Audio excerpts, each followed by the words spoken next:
This is the running down.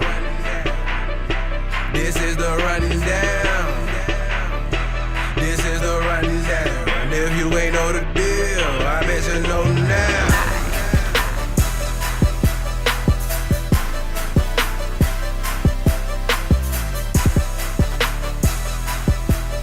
Yes, sir. What's happening? What's going down, people? It's your homie, CL. And we back live on the Rundown Sports. Gotta know that. And I'd like to thank y'all for joining me, however y'all joining me. I do appreciate it. And you can get this every time it comes out. Just mosey on over there to therundown.com. That's darundown.com. Gotta know it. And you can catch this every time it comes out. iTunes, Stitcher Radio, and I'm going to be coming permanent to YouTube, but I think I might be doing something else with that.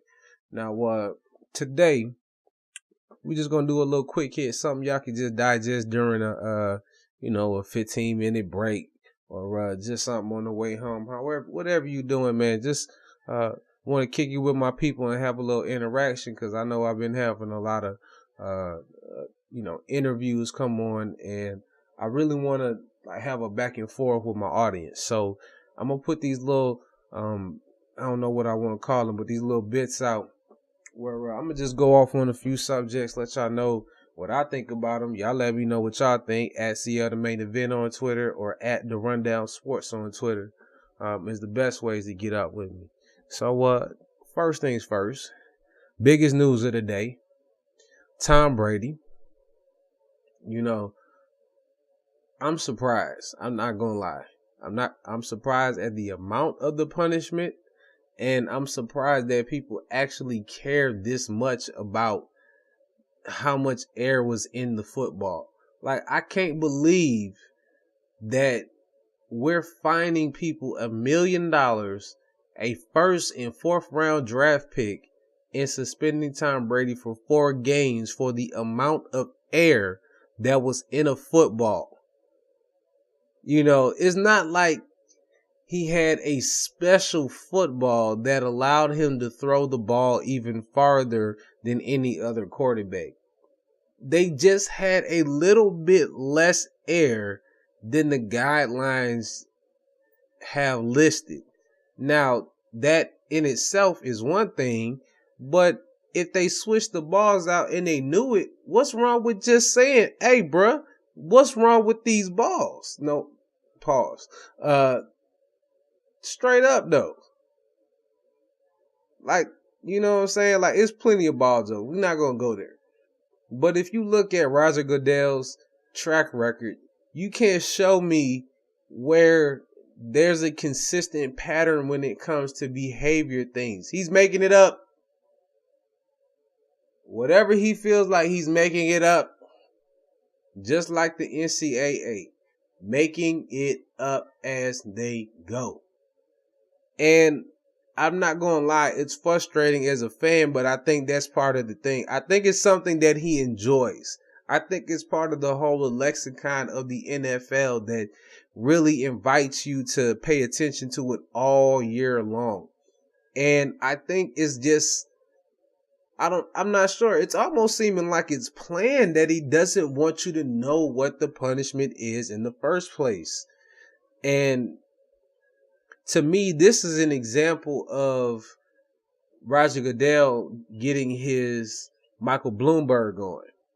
And what I mean by that is Michael Bloomberg put down some new gun laws that were really strict back in like 2006. When he first got into office. Come 2007, Lil Wayne and Ja Rule, by the way, both got arrested for gun charges. Both did like a year in jail. Lil Wayne's gun was 100% legal. 100% legal. With a person who is not from New York. Like, you didn't actually break the law, but because of the way the law says it is, you can't have that gun and you can go to jail. So they just made an example out of Lil Wayne to show you that nobody is above the law. That's what Roger Goodell is doing with Tom Brady and the Patriots. He's letting you guys know that nobody is above the NFL or above the shield. Because if Tom Brady can't get away with it, nobody getting away with it. And by the way, back to Michael Bloomberg, did anybody know that he was worth $35 billion? Yes, with the B. Now, this might be something I just thought of, but I don't think you should be able to make that much money and be an elected official.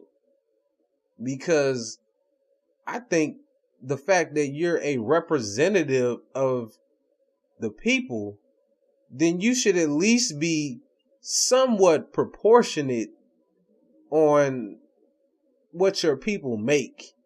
And being worth 35 billion ain't nowhere near. He's the 10th richest person in America.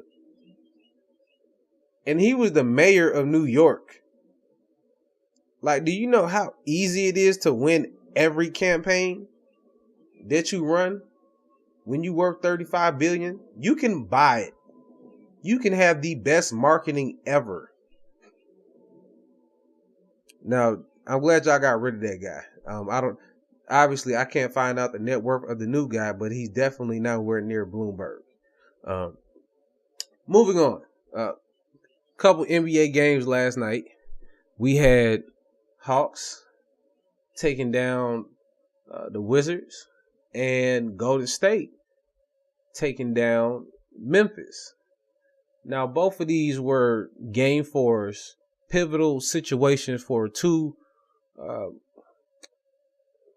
Steve Kerr is the rookie head coach, and Coach Bud, this is his first foray into being a relevant team as a coach. So it's still new air for both of them. And I was curious to see how both coaches handled the situation. Because for Kerr, this was the moment where the coaching matters. He needed to have his stars in position to succeed. And as you can see, they did succeed by absolutely shooting the lights out in Memphis, like I said. And the thing about Memphis that I said on the podcast, if y'all been listening, is they really lack firepower. And if ever the Warriors got hot, they were toast. I mean, you giving up points at an alarming rate. Memphis has no answers. None. I'm looking at it right now. Gave up 28 in the first quarter, 33 in the second. Already playing from behind. That game was over with by the third quarter. So that's why I think Memphis doesn't have a shot to win. I mean, they do in all honesty, but I think the Mike Conley juice has worn off on them. Now let's flip that to the Hawks. The Hawks had a chance to really go ahead and take care of the Wizards, but some Paul Pierce magic got in the way. Called game, son. Game. Like, that's Paul Pierce being the all-time street ball king in the NBA. You know, that's that's a prime example of when the streets have officially taken over what we believe to just be basketball. See, now we got enough of a generation flushed in, like the last 3 generations of basketball players really, had heavy street influence. And it's now to the point where the street influence is now just basketball influence. when you hear those things, you just go with them because it sounds like basketball.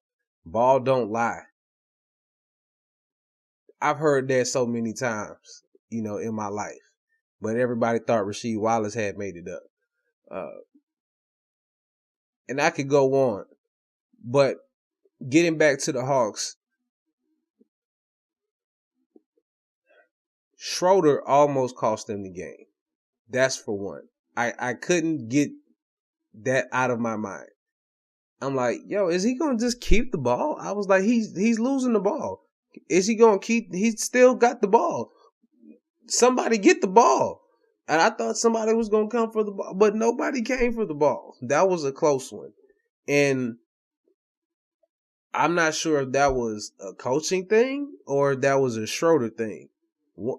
One or the other. Either way, it's not a good thing. I'm hoping Coach Bud gets that correct because the Wizards have shown with someone like Paul Pierce in the lineup, they're going to be ready for the situation at all times. So please make sure you have your players ready to succeed. All right. Now, moving on. Now, before we get out of here, I want to talk a little bit about maybe something that's not so much super current because of the other topics going on in the sports world. But just coming out of the draft, there was one thing that I noticed about the Atlanta Falcons. And I've been following the Falcons for one reason. That's because I stay in Atlanta. I'm not so much of a fan. Not even going to get into that. But I love football. The Falcons are here, and I end up talking about the Falcons a lot. So I know about the Falcons because I'm in those conversations. They do not take almost no chances with players with any type of questionable backgrounds off the field. They do not take the guys who are the limit pushers, who are the real vocal kind of off guys. They don't touch them. And it's very, very evident with their draft picks and who they sign back. Now, one thing that is wrong with it is they do not sign their own guys. Like, how do you not sign Brent Grimes back? I'll never understand that. That was one of the biggest mistakes. But they do that with a lot of their own team. But as far as people that they bring in, they almost never take chances on players with questionable backgrounds. Now, there's a few things that work. Beforehand, we had Mike Smith in office. That's right, Smith with an F. Who basically got exposed on Hard Knocks. And we seen how fake his tough really was. And Falcons tough was out the window. And I think that was the first loss of the season for the Falcons. And I basically said this will get Mike Smith fired in some way, shape, or form. Now, he didn't seem like the type to take chances on different players. Now, with a new coach, Dan Quinn, coming from Seattle, we know how Pete Carroll gets. We know how Pete Carroll gets when it comes to taking chances on players. But we are still in Atlanta. We are still with Thomas Dimitroff still being directed by Arthur Blank. You want to know why? Because Arthur Blank was pushing Michael Vick in his wheelchair on the sideline when he hurt his leg. A lot of you don't remember that. But yes, the owner of the football franchise, the Atlanta Falcons, Arthur Blank, co-founder of Home Depot, was on the sideline wheeling around his franchise quarterback.